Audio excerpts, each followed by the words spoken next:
दोस्तों, नरेश मीणा आज देवली उनियारा के उलाना गांव के अंदर उपस्थित थे और यही नहीं उनकी पत्नी सुनीता भी साथ में उपस्थित थी।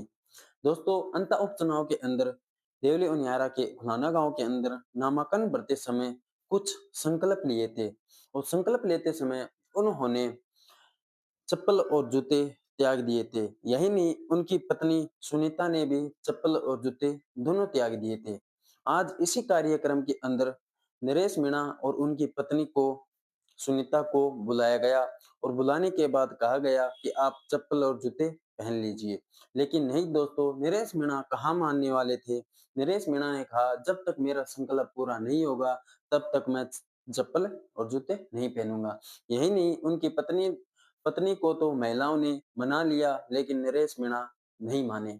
अब आप दोस्तों, अड़ोती के अंदर लगभग नरेश मीणा के चर्चे आज भी चल रहे हैं अंत उपचुनाव को लेकर।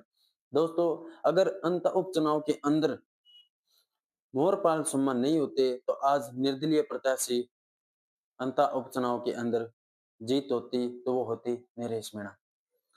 दोस्तों, नरेश मीणा तीसरे नंबर पे थे लेकिन माने तो वो दूसरे नंबर पर थे और माने तो नरेश मीणा की वहां जीत हुई थी क्योंकि जीत से ज्यादा हार के चर्चे वहां नरेश मीणा के थे।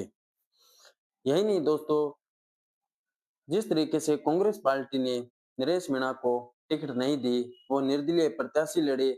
आप दोस्तों, किस तरीके से एक निर्दलीय प्रत्याशी लड़ना इतने कम टाइम में, उनको कोई नहीं जानता था। एसडीएम थप्पड़ कांड के बाद वो जानने लगे थे। आप 50,000 वोट से ज्यादा वो लेकर गए। तो दोस्तों, ये कोई छोटी बात नहीं है।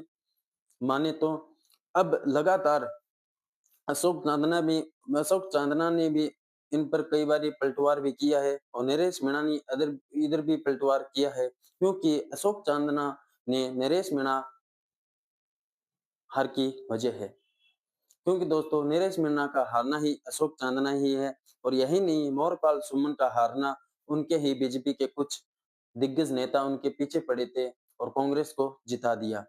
अगर मोहरपाल सुमन का साथ दिया जाता और प्रमोद जैन भाया हारता तो इससे जीत होती नरेश मीणा की।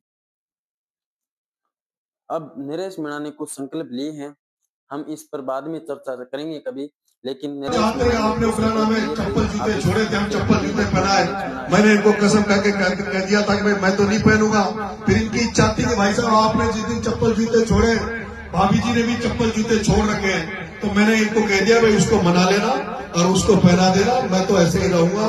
पता नहीं भगवान कब मेरे सपने को पूरा करेगा। हो सकता है इस जिंदगी में सपना पूरा हो नहीं हो सकता अगला जन्म मिलेगा तो उसमें करेंगे। तो आप सबको बहुत बहुत धन्यवाद। राम राम साहब।